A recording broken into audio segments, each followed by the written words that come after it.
Marshall Peak, Kabanata 4165. Sumuko si Hehi. Ang ganitong bagay ay hindi maaaring maiwan dito nang walang dahilan. Halata namang may naiwan. Nag-isip sandali si Elder Chi-Hai bago humagalpak ng tawa.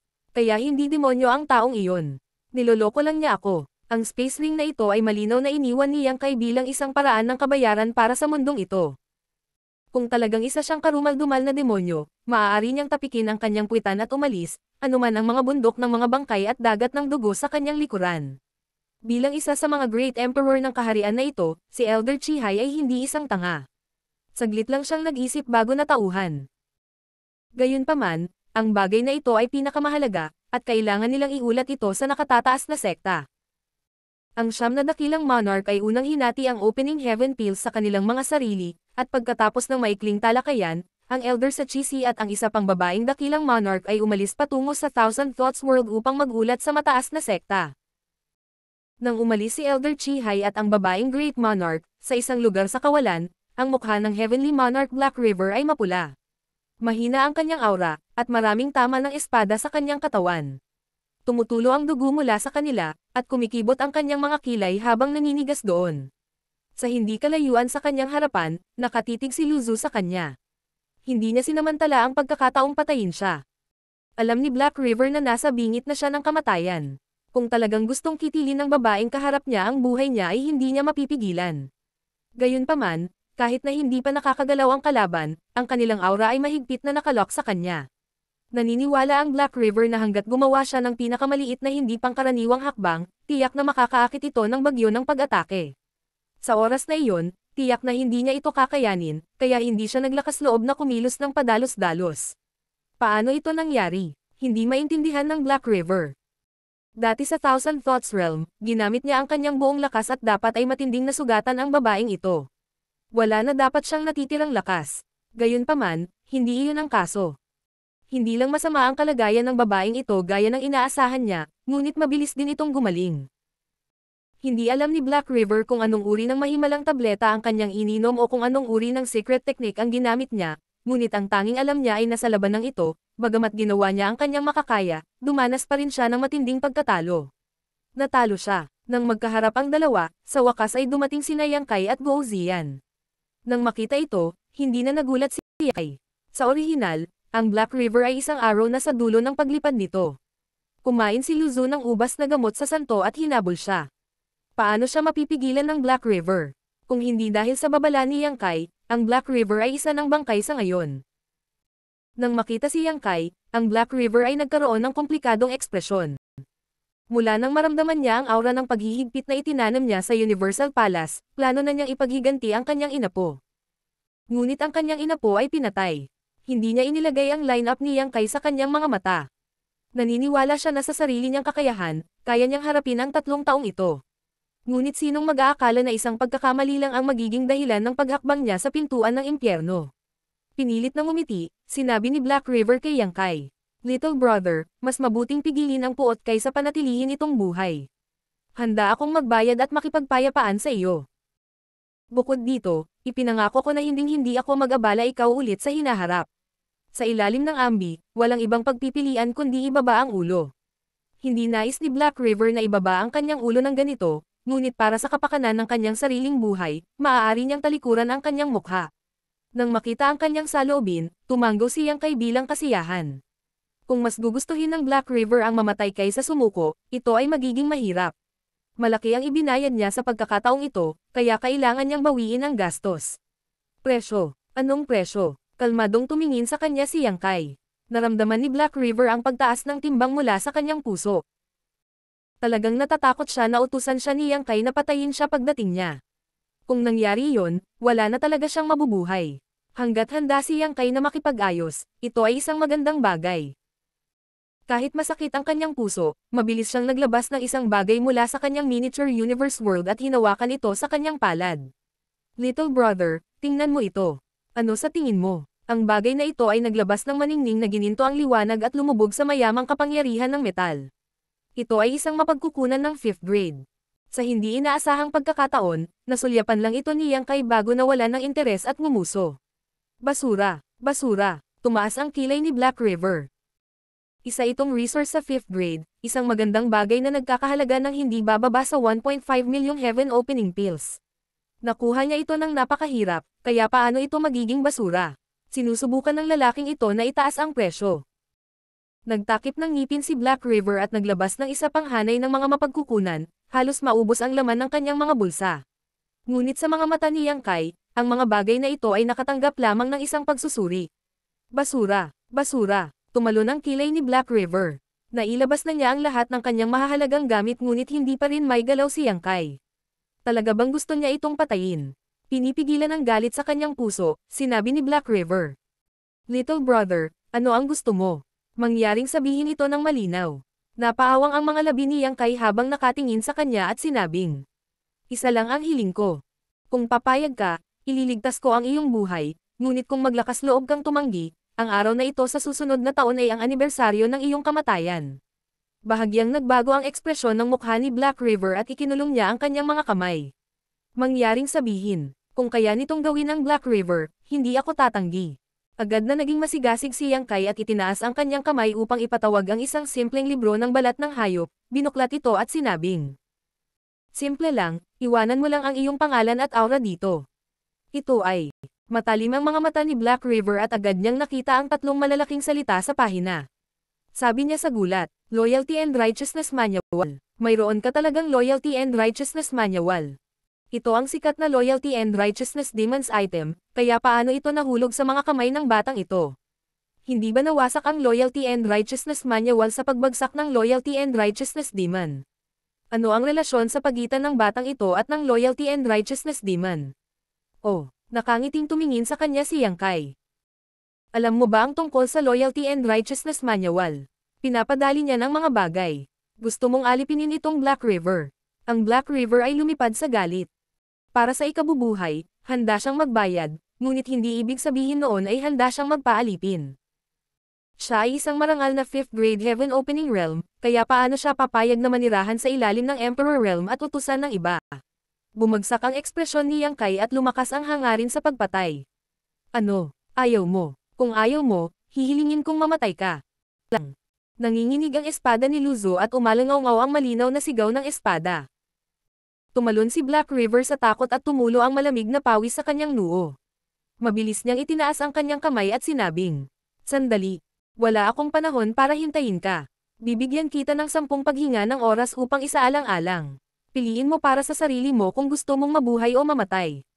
Malamig na ngumuso si Yang Kai at lumingon kay Luzo. Si Luzo ay humakbang pasulong, ang kanyang world force ay pabago-bago habang itinutok ang kanyang espada sa Black River.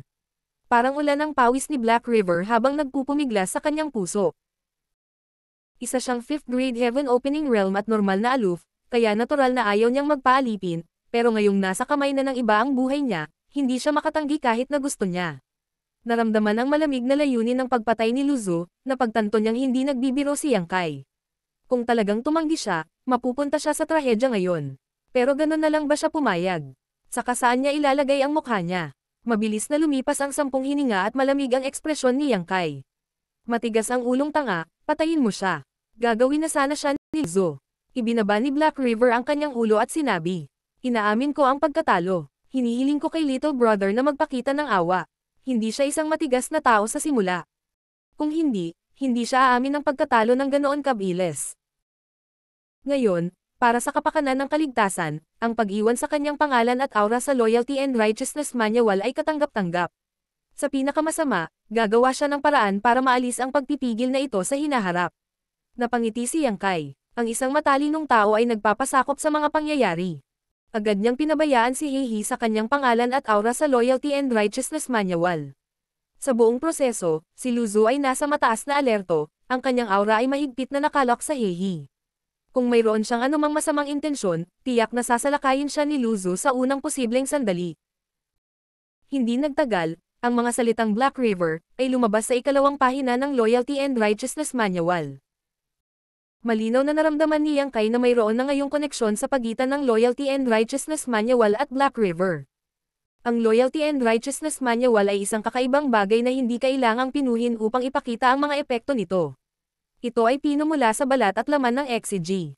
Ang XCG ay isa sa mga Divine Spirit, ipinanganak na may kakayahang makilala ang tama sa mali, katapatan at pagtataksil. Ang Loyalty and Righteousness Manual na pinino mula sa katawan nito ay nagkaroon ng ganitong epekto. Gayunpaman, habang ang bagay na ito ay may maraming mga pakinabang, mayroon din itong mga kakulangan. Hindi ito mapino ni Yang Kai, kaya hindi niya ganap na makontrol ang Loyalty and Righteousness Register. Sa madaling salita, ang sinumang may hawak ng Loyalty and Righteousness Manual ay kayang kontrolin ang buhay at kamatayan ng mga tao sa rehistro. Ang Loyalty and Righteousness Manual ay orihinal na mayroon lamang isang pangalan, Chen Tianfei. Ngayon, ang ikalawang pahina ay may Black River, ngunit ang buong Loyalty and Righteousness Manual ay mayroon lamang 9 na pahina. Sa madaling salita, ang Loyalty and Righteousness Manual ay maaari lamang magpaalipin sa 9 na tao. Ang paggamit ng isa sa mga slot bilang kapalit ng 5th grade Heaven Opening Realm bilang isang upahang thug ay isang napakagandang deal. Gayunpaman, malaki rin ang pamumuhunan ni Yang Kai. Sa pinakakaunti, ang halaga ng 2 World Fruits ay pambihira. Upang mabigyan ng kapangyarihan si Lu Zu na labanan ang Black River, hindi siya nagdalawang isip na gumamit ng isang middle grade na World Fruit. Maging si Guo Ziyan ay gumamit ng mababang uri ng World Fruit para umaban sa 3rd grade Heaven Opening Realm. Si Yang Kai ay mayroon lamang 3 mid-grade World Fruit sa kabuuan. Nag-iwan siya ng isa para kay Yuhi at isa para kay Lu Zu. Ngayon, isa na lang ang natitira. Isang karakter din ang Black River. Dahil iniwan na niya ang kanyang pangalan sa Loyalty and Righteousness Manual, hindi na niya napigilan. Mabilis na nagbago ang kanyang kaisipan, at nagkusa siyang ibigay ang mga bagay na dinala niya kay Yang Kai bilang paghingi ng tawad. Hindi tumanggi si Yang Kai at masayang tinanggap sila. Bagamat ang mga bagay na ito ay wala sa kanyang paningin, ang kawalan ay gumugol ng maraming mapagkukunan sa 9 Heavens Great Array. Mabuti na napunan ang mga ito sa oras na ito. Muling inilabas ni Lu Zu ang pinwheel, at pinasok ito ng 4.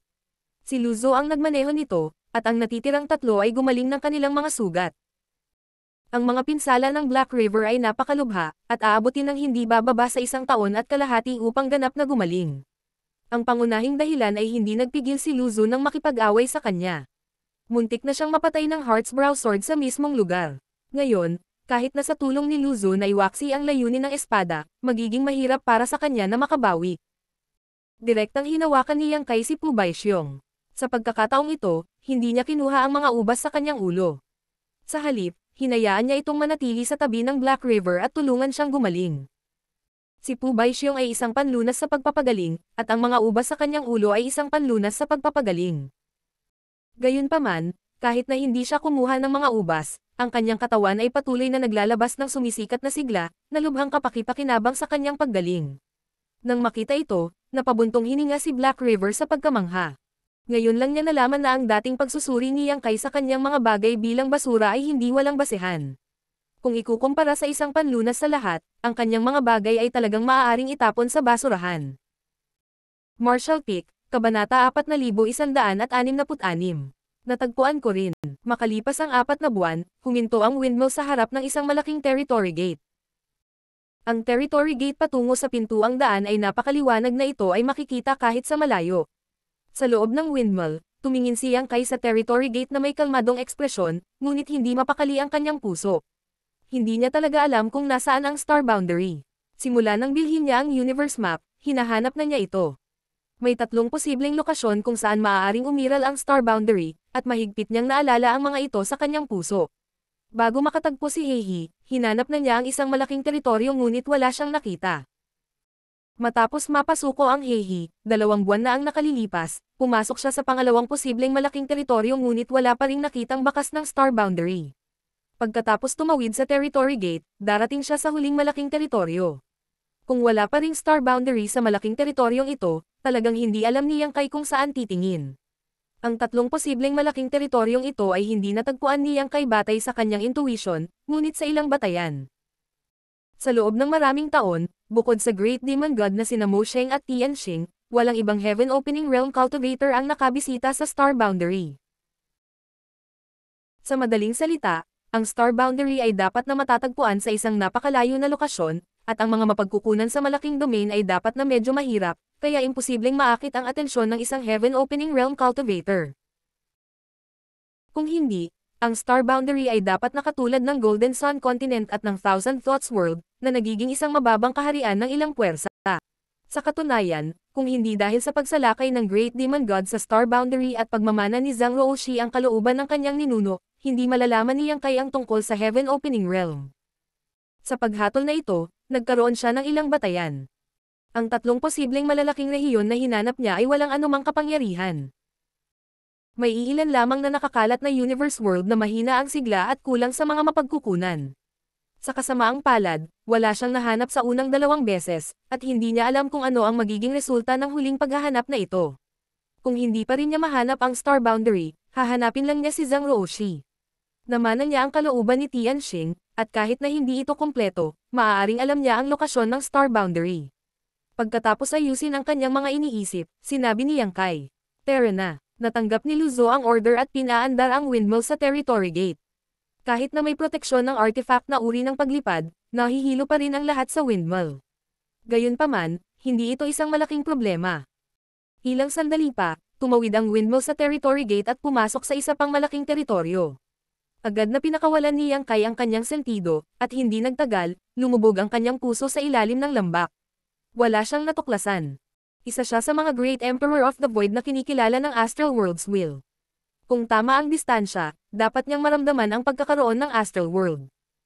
Dahil sa kasalukuyang sitwasyon, alinman sa Astral Plane ay wala sa loob ng malaking teritoryong ito, o masyadong malaki ang distansya sa pagitan nila. Nagdarasal na ito na ang huli, pinatuloy niyang kay si Luzu na paandarin ang windmill at hanapin ang malaking teritoryong ito. Pagkalipas ng ilang araw, biglang may naramdaman si Yang Kai at ibinaling niya ang kanyang ulo upang tumingin sa isang tiyak na direksyon. Isang malaking sorpresa ang bumungad sa kanyang mukha nang bamulong siya. Diyan. Agad na nagbago ng direksyon si Luzo at sumugod sa direksyon na itinuro niya. Tumawa si Heihi at sinabi, "Binabati kita, Master. Binabati kita, Master. Sulit ang iyong pagsusumikap. Sa wakas nakuha mo na ang gusto mo." Matapos ang mahigit 4 na buwang pagpapagaling, gumaling ang kanyang mga sugat. Sa orihinal, hindi ito magiging ganoon kabilis, ngunit sa tulong ni Pu Baixiong, ang proseso ng pagpapagaling ay lubos na napabuti. Kahit na hindi niya alam kung ano ang hinahanap ni Yang Kai sa mga araw na ito, mahina niyang naramdaman na dapat siyang maghanap ng lugar. Ngayong nakita niya ang masayang ekspresyon ni Yang Kai, natural na natagpuan niya ito. At pagkaraan ng mahabang panahon, unti-unti siyang umangkop sa kanyang kinatatayuan at hindi na nakaramdam ng pagsisisi. Ito ay lalo na pagkatapos na makipag-ugnayan kay Yang Kai sa mahabang panahon at matuklasan na hindi siya malupit sa kanyang sarili, kaya binitawan niya ang kanyang katayuan bilang 5th grade Heaven Opening Realm. Ha. Natuwa si Yang Kai at natawa, tinapik siya sa balikat at sinabing, binabati kita." Kinamot ni Heihi ang ilong niya, hindi makapagsalita. Naisip niya sa kanyang sarili. Ano ang dapat maging masaya tungkol sa? Sa ilalim ng buong kapangyarihan ni Luzo, ang windmill ay kumilos sa napakabilis na bilis, at makalipas ang isang araw, lumitaw ang isang hugis kalahating buwan na universe world sa harap ng mga mata ng lahat. Pagtingin sa paligid, si Yang Kai ay nagpakawala ng mahabang buntong hininga, na para bang siya ay isang lagalag na umuuwi na may pakiramdam ng pag-asa at pagkabalisa. Ang hugis ng kalahating buwan na universe world ay ang Star Boundary. Sa ibang direksyon, may isa pang layer ng perception na bahagyang konektado sa kanya. Iyon ang bagong panganak na demonic domain, kung saan pinangangasiwaan na ngayon ng Dharmakaya. Noon, ginamit ni Yang Kai ang small sealed world para umikot at lumunin ang lahat ng kontinente sa Demon Territory, pinagsama sila sa small sealed world para mabuo ang Third Territory. Pagkatapos ng digmaan ng dalawang kaharian, ang Star Boundary ay dumanas ng matinding pagkatalo, at ang umaataking demon race na hukbo ay halos ganap na nalipol. Gayunpaman, mayroon pa ring hindi mabilang na mga puwersa ng demon race sa Third Territory. Inilabas ni Yang Kai ang pangunahing katawan ng Small Sealed World at ibinalik ito sa Sealed World Bid, habang ang iba ay naging bagong Demon Territory.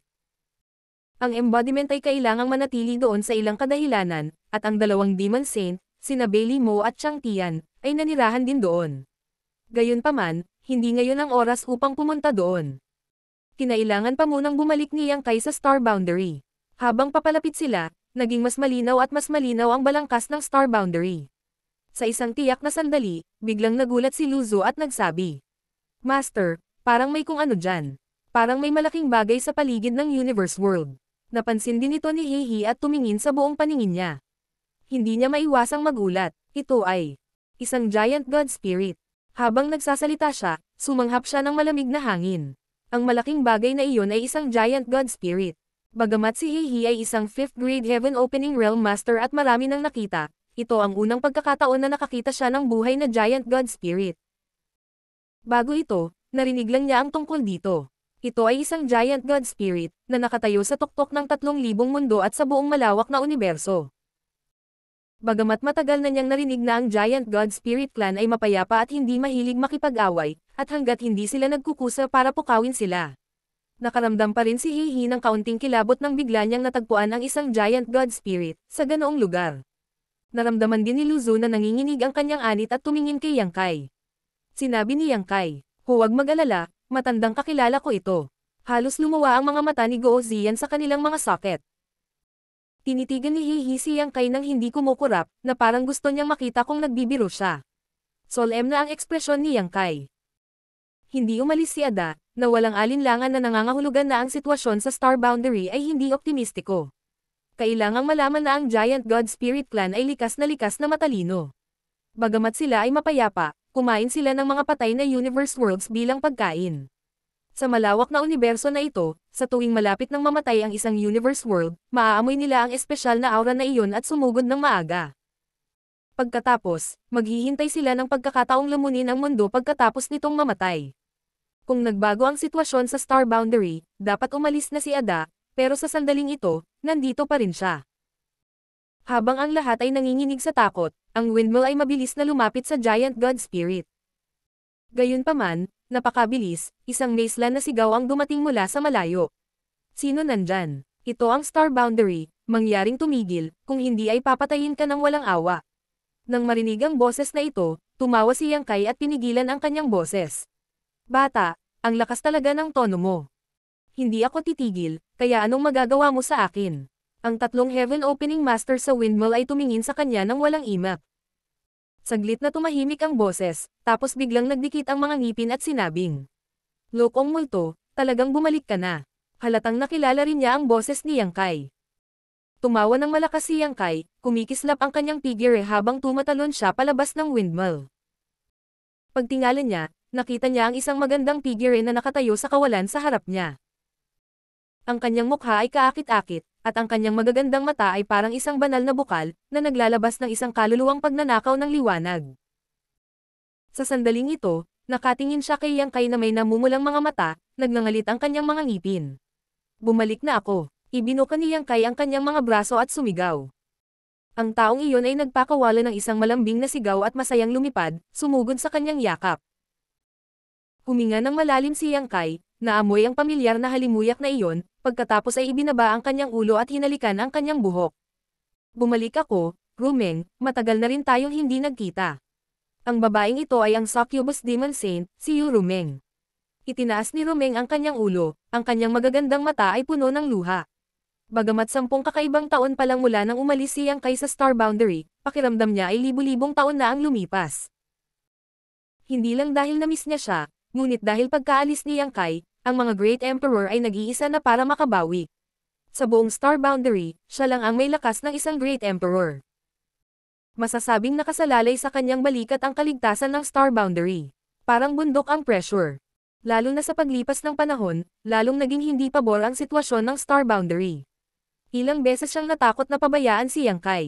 Ilang beses na ba siyang natakot na ang Star Boundary ay hindi makahawak at masisira. Ngunit ngayon, sa wakas ay may baba na niya ang mabigat na pasanin na ito. Napaka-relax niya na halos gusto na niyang umiyak. Hinayla siya ni Yang Kai sa kanyang yakap at tinitigan ang Star Boundary na may tame time na ekspresyon. Ang buong Star Boundary ay napuno na ngayon ng makapal na aura ng kamatayan. Hindi man ito pinapasok, ramdam na ramdam niya ang katiwalian ng mga batas ng mundo. Hindi niya inaasahan na magiging ganito kaseryoso ang sitwasyon ng Star Boundary. Bagamat ibinalik niya ang mga ugat ng World Tree sa pagkakataong ito, hindi siya sigurado kung mailigtas nito ang Star Boundary. Maaari lamang niyang iplano ang pinakamasama. Kung kahit na ang mga ugat ng World Tree ay hindi epektibo, kung gayon maaari lamang niyang alisin ang lahat ng mga buhay na nilalang sa Star Boundary. Ngunit sa ganitong paraan, mayroon ding mga malalaking sagabal. Ang Void ay hindi kayang tumanggap ng napakaraming tao, at karamihan sa cultivator sa Star Boundary ay may mababang lakas. Kahit na pumunta sila sa Void, hindi ito magkakaroon ng kahulugan. Ang pananatili sa Star Boundary ay magbibigay daan sa kanila na maging mas mahusay. Habang nagmamahalan ang dalawa, dahan-daang lumipad si Luzo at ang iba pa. Nang makalapit na sila, napagtanto nila kung bakit may giant god dito. Naakit pala ito ng naghihingalong mundo. Tila totoo ang mga alamat tungkol sa giant god. Nagkatinginan sila at dahan-daang umiling. Sa kanilang opinyon, ang mundong ito ay walang pag-asa. Ilang sandali lang ay nawala na ito. Ang mga taong ito ay napansin ni Yurumeng na may papalapit at mabilis na kumawala sa yakap ni Yang Kai at nagtanong ng may pagtataka. Iilan sa mga nasasakupan ko. Paliwanag ni Yang Kai. Mabilis na ikinuyom ni Luzo at ng iba pa ang kanilang mga kamao at sinabing. Pagbati, ginang. Natigilan si Yurumeng. Sa kanyang paglilinang bilang isang demon saint, hindi niya maramdaman ang lalim ng 3 taong ito. Bawat isa sa kanila ay nagbigay sa kanya ng pakiramdam na hindi sila mababa sa Great Demon God. Sa katunayan, sila ay mas makapangyarihan. Nang gumawa ng kalituhan ang Great Demon God sa Star Boundary, halos maubos ng Star Boundary ang lahat ng lakas nito para patayin siya. Ang mga Great Emperor ay halos ilibing na kasama niya. Ang 3 taong ito ay talagang mga subordinate ni Yang Kai. Ano ang naranasan ng kanyang lalaki sa labas ng mundo nitong mga taon? Ang puso ni Yurumeng ay puno ng pagdududa. Martial Peak, Kabanata 4167. Pagbabalik ng Void Great Emperor. Bagamat naguguluhan siya, hindi nakalimutan ni Yurumeng ang kanyang kagandahang asal. Ngumiti siya at tumango sa kanilang 3. Salamat sa pag-iingat niyo. Nagpapasalamat ang babaeng ito sa ngalan ng asawa ko. Si Luzo at ang iba pa ay nagmamadaling sinabi na hindi sila nang ahas, ngunit sa kanilang mga puso, sila ay namangha. Kahit na ang pagtatanim ni Yurumeng ay wala sa kanilang paningin, ang kanyang kaakit-akit at kaakit-akit na mukha ay mahirap hanapin sa mundo. Napabuntong hininga silang lahat, ang swerte talaga ng master nila sa mga babae. Pagkatapos makipag-chat saglit kay Yurumeng, nalaman niyang kay na ang dahilan kung bakit siya nagpakita dito ay para pakainin si Ada. Marami sa mga Great Emperor ng Star Boundary ay nasa pag-iisa, kaya siya ang tanging high-end fighting force na natitira sa Star Boundary. At si Ada ay naghihintay sa labas ng Star Boundary, pinagmamasdan ito. Bagamat nakipagkasundo sa kanya si Yang Kai bago siya umalis, hindi masyadong maganda ang utak ng lalaking ito. Sino ang nakakaalam kung kailan niya lulunukin ang Star Boundary? Upang patatagin siya, kailangang padalhan siya ni Yurumeng ng pagkain paminsan-minsan. Ang kanyang pagkain ay dinalisayin ng mga Great Emperor ng Secular World gamit ang mga Dead Star sa teritoryo ng Lower Star Boundary. Ito ay katulad ng One Realm Bid. Tumango si Yang Kai, hinayla si Yurumeng, at dumating sa harap ng Ada sa isang iglap. Kung ikukumpara sa behemoth na ito, si Yang Kai ay parang langgam na nakatayo sa harap ng isang elepante. Noong ginamit niya ang Dragon Transformation Secret Technique at naging half-dragon, nakapasok pa rin siya sa butas ng ilong ni Ada at nahawakan ang buhok ng ilong niya. Maiisip ng isa kung gaano kalaki ang katawan ng Giant God Spirit Clan. Ada. Masigasig na iwinagayway ni Yang Kai ang kanyang kamay, na nagpakaba kay Luzo at sa iba pa sa di kalayuan. Natakot sila na ang isang hininga mula sa Giant God Spirit ay tanggayin ang kaluluwa ni Yang Kai. Si Ada ay ngumunguya sa kanyang bibig, at isang tunog ng crunching ang nagmula sa kanyang bibig.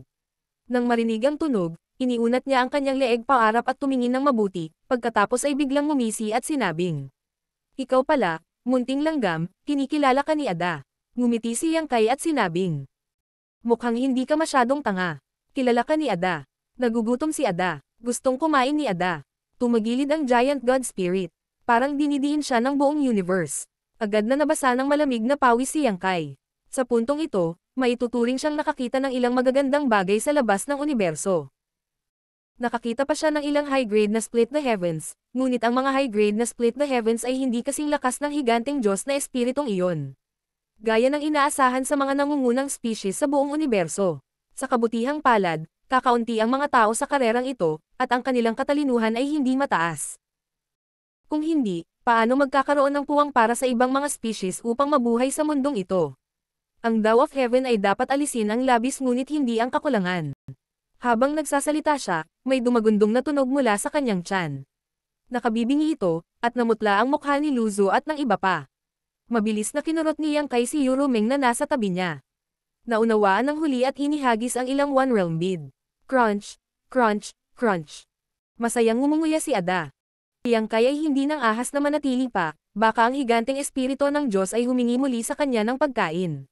Sinabi niya kay Luzo at sa iba pa, manatili kayong lahat dito. Ang world principles ng Star Boundary ay nasira at hindi makatiis ng sobrang lakas. Si Luzo at ang iba pa ay nasa Heaven Opening Realm, kaya kung talagang padalos-dalos silang pumasok sa Star Boundary, hindi ito maganda para sa Star Boundary. Para maging ligtas, mas mabuting iwanan sila sa labas. Tumanggo si Luzo at ang iba pa at pinanood si Yang Kai at Yuro Meng na sumugod sa Star Boundary. Pagkaalis nilang dalawa ay nagkatinginan silang tatlo at umatras na walang iniwan na bakas, huminto lang kapag naka-atras na sila sa malayo. Wala silang magagawa tungkol dito. Masyadong malakas ang pressure na binigay ng Giant God Spirit, kaya walang nang ahas na lumapit. Nasira ang Star Boundary, nagkagulo ang World Principles, at ang Void ay puno ng mga bitek, na nag-iiwan ng mga bakas ng digmaan ilang dekada na ang nakararaan. Sa nakalipas na ilang dekada, ang buong Star Boundary ay lumakad ng higit pa sa daan patungo sa pagkawasak, at maging ang mga Great Emperor ay walang kapangyarihang baligtarin ang sitwasyon. Ang World Principles ay nasa kaguluhan, at maging ang mga kondisyon ng pamumuhay sa Star Boundary ay naging lubhang masama. Ang mga natural na sakuna ay patuloy na nangyayari sa lahat ng dako, na nagdudulot ng hindi maisip na pagkalugi sa Star Boundary taon-taon, na nagpuputol ng mga madugong sugat sa nasirang katawan ng Star Boundary.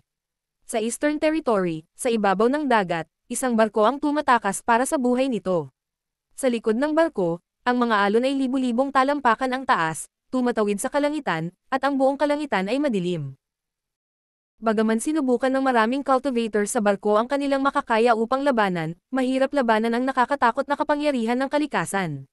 Umalangaw-ngaw ang hiyawan at hiyaw ng takot, at daan-daang tao sa barko ang nagpakita ng kawalan ng pag-asa. Sa Southern Territory, ang mga bundok ay nanginig, at malalaking bangin ang lumitaw sa lupa. Mula sa mga bangin, tumalsik ang mainit na magma, sumisira sa mga nayon, at hindi mabilang na mga tao ang nawalan ng tirahan. Maraming puwersa na pinamumunuan ng Asher Sun Temple ang nagtulungan upang labanan ang sakuna, ngunit ito ay isang patak lamang sa balde, at maaari lamang nilang subukan na mabawasan ang mga nasawi. Sa Western Territory, isang sandstorm ang dumaan, na nilamon ang lahat ng nasa daan nito. Sa gilid ng disyerto, ang bagong patriarch ng pamilya Liu ay tumingin sa kakilakilabot na sandstorm na tumakip sa langit at lupa na may mapupulang mukha at mamulong. Tapos na ang lahat. Sa panahon ng dakilang digmaan ng dalawang kaharian, dahil ang mga Great Emperor na si Yeying ay isinilang sa Southern Territory, at dahil ang daanan sa pagitan ng dalawang kaharian ay itinayo sa Western Territory, ang Western Territory ay nagdusa ng pinakamaraming pagkalugi. Sa oras na ito, halos 70 taon na ang nakalipas mula noong dakilang digmaan ng dalawang kaharian. Ang pamilya Liu ay isang pamilya na sumikat pagkatapos ng dakilang digmaan ng dalawang kaharian. Ang patriarch ng pamilya Liu ay may kakayahan din at pinamunuan ang pamilya Liu pataas sa mga nakaraang taon. Gayunpaman, sa harap ng kakilakilabot na sandstorm na ito, ang anumang paraan ay mahina. Panoorin lamang niya ang pagtama ng sandstorm at palihim na nagdarasal na malabanan ng proteksyon ng kanyang pamilya ang kapangyarihan ng kalikasan. Gayunpaman, alam din ng patriarch ng Liu family na ang gayong kakilakilabot na sakuna ay hindi kayang labanan ng kanyang pamilya. Pagkatapos nito, ilang tao ang makakaligtas. Sa Northern Territory, bumabagsak ang makapal na nyebe, at ang klima ay napakalamig. Ang yelo sa mga lawa ay hanggang 3 talampakan ang kapal, at ang malamig na alon ay tumama at nagyelo sa buong buhay. Gayunpaman, kumpara sa ibang teritoryo, ang sitwasyon sa Northern Territory ay ang pinakamahusay dahil ang High Heaven Palace ay nasa Northern Territory. Maraming mga disipulo ng High Heaven Palace, na nakamit ang tagumpay sa kanilang paglilinang, ay lalabas upang magkaroon ng karanasan, at ang paglaban sa sakuna na ito ay ang pinakamahusay na paraan upang maasa ang kanilang mga kasanayan. Sa harap ng isang malaking lungsod, isang palasyo ang sinuspinde sa hangin. Sa itaas ng palasyo, mayroong 3 na nagniningning na salita. Fluang Time Temple. Sa hagdan ng palasyo, 2 figure ang nakatayo, isang lalaki at isang babae. Ang lalaki ay may puting buhok na lumilipad-lipad sa hangin, at nakasuot siya ng puting balabal na nyebe na kumikislap sa hangin, na nagmukhang bayani at pambihira. Ang babae ay may magandang mukha at balingkinitan, tulad ng isang bulaklak ng lotus na kakalabas lang mula sa tubig. Nakaharap silang dalawa sa direksyon ng malamig na alon na may marangal na ekspresyon. Kahit na ang dalawa sa kanila ay hindi mahina ngayon, at mayroon silang tulong ng banal na bagay, ang Fluang Time Temple, sa harap ng kakilakilabot na heavenly might na ito, hindi sila nang ahas na baliwalain ito, dahil sa likod nila, may mga milyon-milyong tao ang umaasa dito. Ito ay darating. Sigaw ni Yang Zhu sa mahinang boses. Tumango si Yang Xiao at huminga ng malalim. Sa susunod na sandali, ang dalawa sa kanila ay itinaas ang kanilang mga palad, patuloy na nagbabago ng mga selyo ng kamay, at naghahampas ng mabangis. Isang mahinang bulungan ang umalangaw-ngaw sa buong mundo.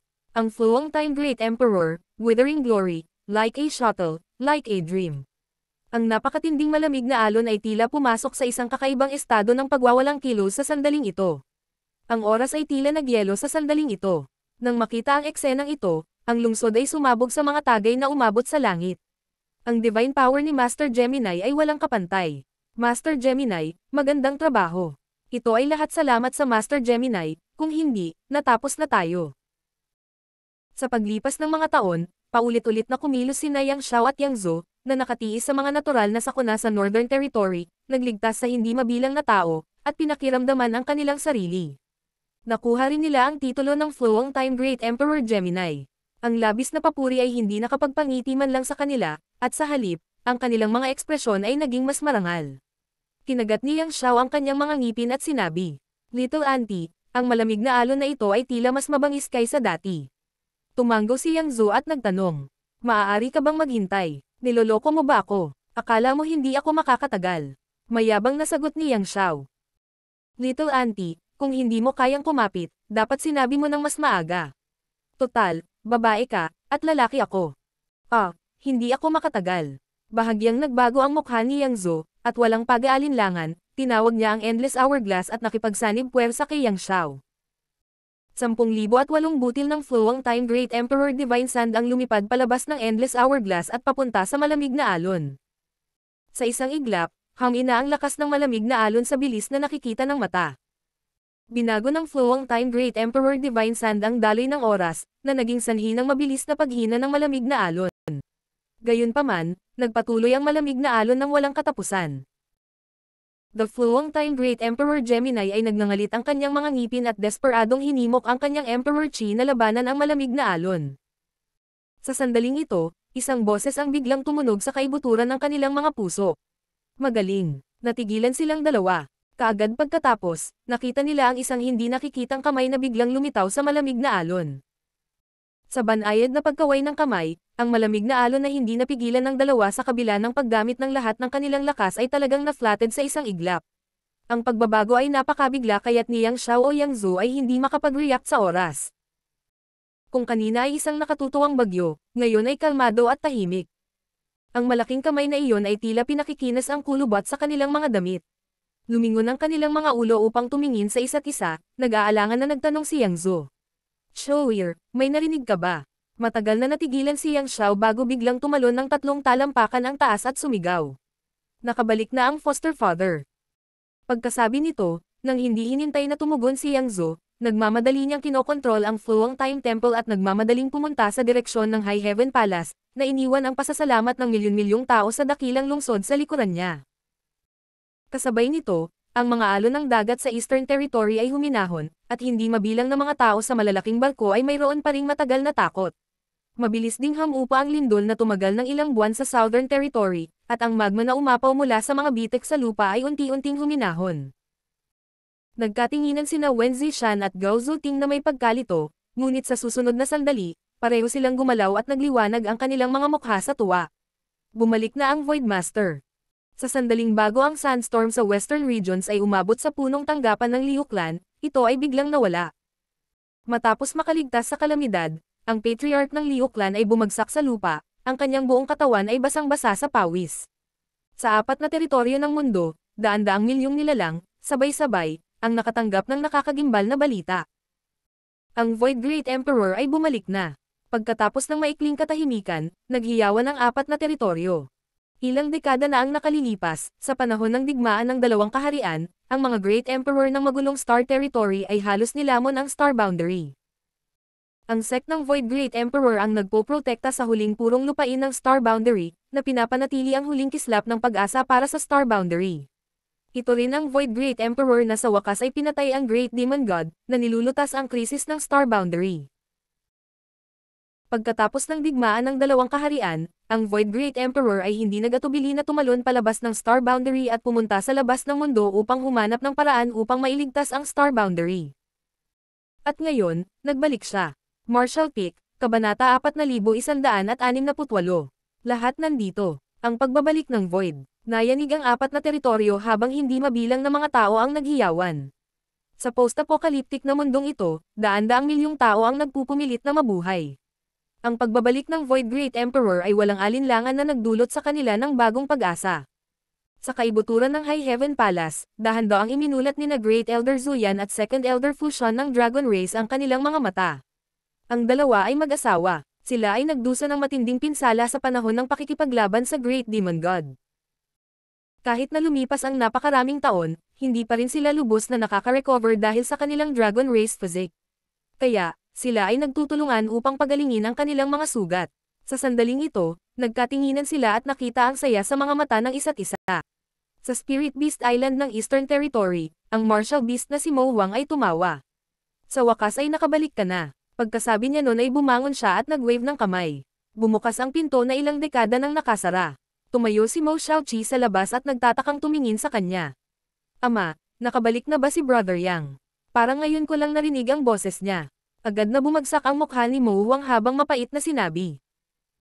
Ang iyong ama ay nag-iisa sa loob ng halos 70 taon upang pagalingin ang kanyang mga sugat. Bakit hindi mo tinanong ang tungkol sa aking mga sugat? Ang iyong Brother Yang lang ang inaalala mo. Anong klaseng loika ang ito? Bahagyang namula si Mo Xiaoqi at nahihiyang nagtanong. Ama, kamusta ang iyong mga sugat? Bumantong hininga si Mo Huang. Hindi ako mamamatay pansamantala. Niyakap ni Mo Xiaoqi ang kanyang braso.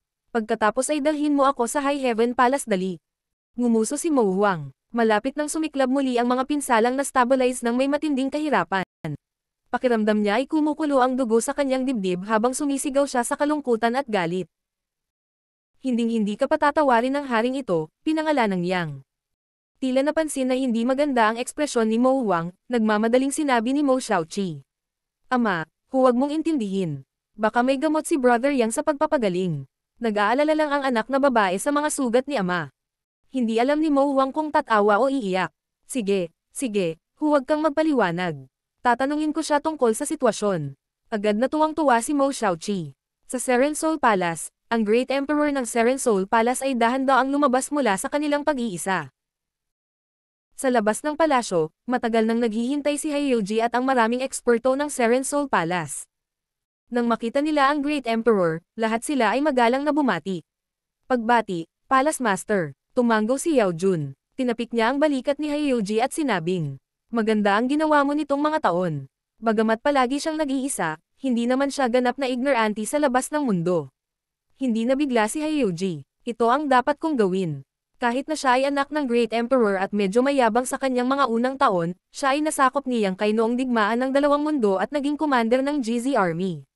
Pinamunuan niya ang GZ Army na lumaban sa Demon Race. Siya ay lumaki ng husto. Si Yao Jun ay nag-iisa sa mga taong ito, kaya ang buong Seren Soul Palace ay pinamamahalaan niya. Masasabing maayos ang lahat. Ang Eastern Territory ay nagdusa din ng husto dahil sa Seren Soul Palace. Bumalik na ang kawalan. Halika, sundan mo ako para makita siya. Tumawag si Yao Jun. Tumanggo si Hyoji at sumunod sa likod ng kanyang ama. Sa Heaven's Secret Valley, ang Great Emperor ng Heaven's Secret Sect ay tumingin sa 3 piraso ng sinaunang kabibi ng pagong sa kanyang harapan at tumawa. Good luck, good luck. Ang Star Boundary ay nailigtas mula sa isang desperadong sitwasyon. Ito ay magandang balita. Tumayo si Gao Zun sa likuran niya at nagulat din. Master, ibig mong sabihin na ang pagbabalik ni Void Master sa pagkakataong ito ay malulutas ang problema ng Star Boundary. Ang kanyang mga mata ay puti at siya ay ipinanganak na bulag, ngunit siya ang pinakamahusay na kandidato upang magmana ng Great Emperor ng Heaven's Secret Sect. Noong bata pa siya, kinuha siya ng Great Emperor ng Heaven's Secret Sect at tinuruan siya. Malamang, tumawa si Chu Chanji at tumayo. Punta tayo sa High Heaven Palace. Sa Medicine Core Valley, umalis ang Wand Erespil Great Emperor kasama ang ilang mga disipulo. Sa Iron Blood Castle, umalis ang Iron Blood Great Emperor kasama si Lin Yunir.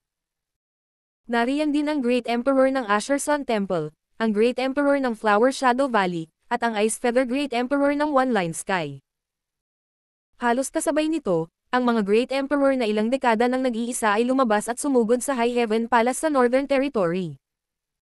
Hindi lang sila, kundi sina Luan Fang, Fan Hua, Kang Go, at iba pang Saint Masters ng Eastern Territory ng Savage Wild Ancient Land, Bing Yun, Iceheart Valley Master ng Northern Territory, Sheng Yuzu ng Rekshose Sect, at marami pa. Ang ibang mga masters na may relasyon kay Yang Kai ay naghanda na at dumiretso sa High Heaven Palace. Ang lahat ng mga masters sa Northern Territory ay bumalik sa dagat. Maligayang pagbabalik, Palace Master.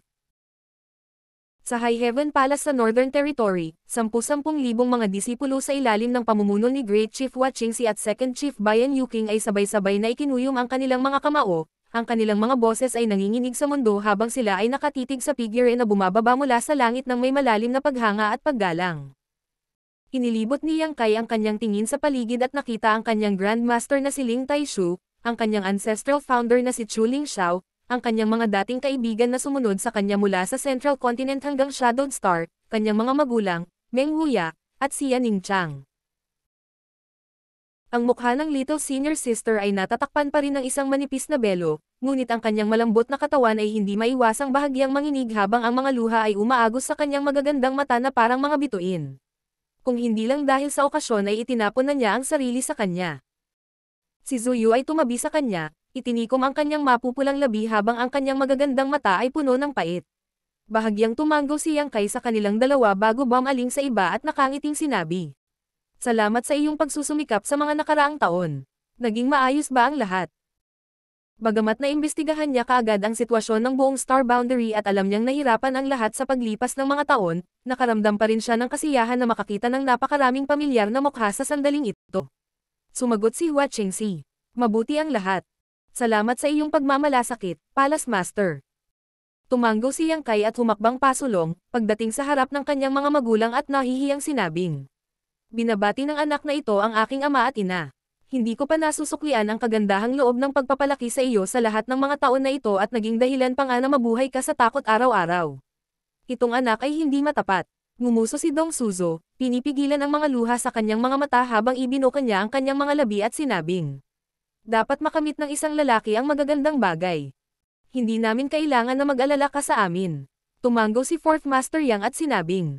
Ang paglutas mo sa kasalukuyang problema ng Star Boundary ay ang pinakadakilang kabanalan na maipapakita mo sa amin. Mataimtim na tumanggo si Yang Kai. Gagawin ng anak na ito ang kanyang makakaya at hindi ko bibigwin ang aking ama at ina. Tumalikod siya at hinawakan ang kanyang maliit na senior sister at mga kamay ni Zuyu, magiliw na sinabing. Nagsumikap ka rin. Nagkatinginan silang dalawa at dahan-daang umiling. Ito ay hindi mahirap sa lahat. Bumagsak ang mga luha mula sa kanilang mga mata. Alam nilang hindi ito ang magandang panahon para kumilos ng ganito, ngunit hindi nila makontrol ang kanilang sarili kahit anong mangyari. Agad na lumapit si Euromeng at inaliw sila. Nakilala rin ni Yang Kai ang dalawang elder ng Dragon Race at si Tianyan. Si Tianyan ay isa sa mga Great Emperor mula sa Divine Ascension Mirror at nakagawa ng malalaking kontribusyon noong dakilang digmaan sa pagitan ng dalawang kaharian. Noon, itinago niya ang kanyang pagkakakilanlan at pinasok ang Demon Race, na nagdulot ng malaking pagkatalo sa Demon Race. Pagkatapos ng dakilang digmaan sa pagitan ng dalawang kaharian, nanatili siya sa High Heaven Palace, ngunit dahil nabasag ang Starbounder Wise Principles, hindi niya nagawang maging isa sa mga Great Emperor kahit na siya ang may pundasyon ng Great Emperor. Habang sila ay nag-uusap, ang Space Array ay kumikislap at isang grupo ng 3 figure ang lumitaw. Lumingon si Yang Kai at nakita niya si Bingyon, Suyan, at Jiao na sunod-sunod na naglalakad palabas ng hall. Nang makita nila ang isa't isa, natural silang nagpapalitan ng kasiyahan. Hindi pa sila nakapagpalitan ng higit sa ilang mga salita nang muling kumurap ang Space Array. Kaagad pagkatapos, isang malakas na boses ang umalangaw-ngaw. Nakabalik na ang foster father.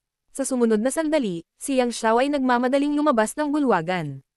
Lumingon ang kanyang mga mata at nakatutok kay Yang Kai. Agad siyang nag-cheer at sumugod, tumakbo sa paligid ni Yang Kai at sumisigaw. Bata, wala kang respeto sa nakakatanda. Hindi na nakapanood si Zuyan.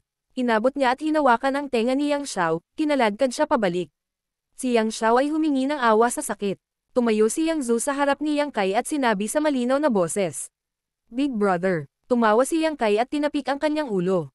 Hindi kita nakita sa loob ng maraming taon. Lalong gumaganda si Little Sister. Mahal na mahal niya ang nakababatang kapatid na ito, ngunit malaki rin ang utang niya rito. Tumatakbo siya sa labas nitong mga taon.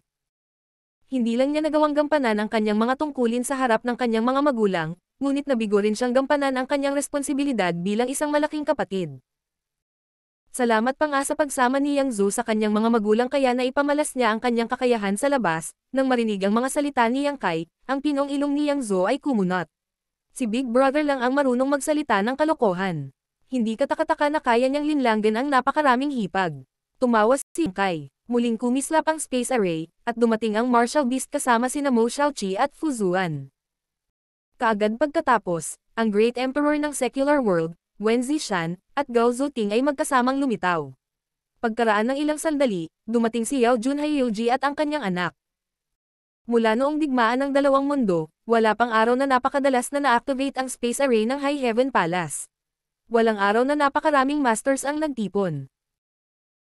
Dumating ang Wonderful Pill Great Emperor kasama ang ilan sa kanyang mga disipulo, ang Flow-Earring Shadow Great Emperor ay dumating kasama si Li Shiqing, ang Heaven Secret Great Emperor ay dumating kasama si Gao Zun, ang Ice Feather Great Emperor ay dumating na mag-isa, ang Iron Blood Great Emperor ay dumating kasama si Ling Yuner, ang tatlong Saint Masters ng Ancient Wildlands, Chongqi, Liu Yan, at Shanqing Luo. Dumating silang lahat. Bago umalis si Yang Kai, inayos niya ang hindi mabilang na mga space array sa buong Star Boundary, na nag-uugnay sa 4 na teritoryo. Kahit sino ay maaaring pumunta saan man sa Star Boundary nang walang anumang mga paghihigpit. Ang dahilan nito ay upang gawing maginhawa para sa mga dakilang puwersa na suportahan ang bawat isa at tulungan ang bawat isa. Dahil dito, hindi nagtagal ang maraming masters na dumating sa High Heaven Palace. Kung hindi dahil dito, ang mga masters mula sa ibang mga teritoryo ay kailangang mag-aksaya ng maraming oras para dumating. Isa-isang binati ni Yang Kai ang mga Great Emperor. Bagamat nanatili siyang kalmado sa panlabas, nagulat siya sa kanyang puso. Nalaman niya na ang mga aura ng Great Emperor ng Star Boundary ay napakahina. Halata namang hindi pa sila gumagaling sa kanilang mga sugat. Mahigit 70 taon na ang nakalipas mula noong digmaan ng dalawang mundo. Pagkatapos ng digmaan, si Yang Kai ay nagtago sa loob ng 50 taon upang pinuhin ang kapangyarihan ng Wood Element bago umalis sa Star Boundary. Ayon sa kanyang orihinal na pagtatantya, pagkatapos ng mahabang panahon, kahit na ang mga Great Emperor ay hindi pa ganap na naka-recover mula sa kanilang mga pinsala, dapat ay naka-recover na sila sa ngayon. Ngunit nang makita silang muli ngayon, nalaman niyang mali ang kanyang pagtatantya. Hindi lamang ang mga pinsala ng ilang Great Emperor ay hindi nagpakita ng anumang mga palatandaan ng pagbuti, ngunit sila ay lumala din. Dahil dito ay naguguluhan siya, ngunit sa wakas ay naunawaan niya kung bakit napakasama ng sitwasyon sa Star Boundary, at kung bakit hindi pa rin kumikilos ang mga Great Emperor. Hindi pa sila gumagaling sa kanilang mga pinsala, kaya paano sila makakakilos? Isang maliit na batong golem ang pumiga sa mga tao at pumisil patungo kay Yang Kai. Nang marating nito ang paanan ni Yang Kai, inakyat nito ang kanyang damit at umupo sa balikat ni Yang Kai, humadjajak ng nakakaloko. Napakasigla ng High Heaven Palace. Sa napakaraming masters na naruroon, ang 2 punong kitiwala ay abala. Agad nilang inayos ang mga tao na maghanda ng isang handaan at mainit na pinasaya ang mga panauhin. Sa piging, daan-daang tao ang nagtipon. Ang mga ordinaryong tao ay hindi kwalipikadong lumahok sa gayong piging. Ang daan-daang mga tao na ito ang nangungunang master sa 4 na teritoryo ng Star Boundary. Umupo si Yang Kai sa yulunan ng mesa. Siya ang pangunahing tauhan ng piging ngayon. Ang mga tao sa ibaba, kabilang ang mga Great Emperor, ay nakikinig sa kahangahangang paglalarawan ni Yang Kai sa mundo sa labas ng universo.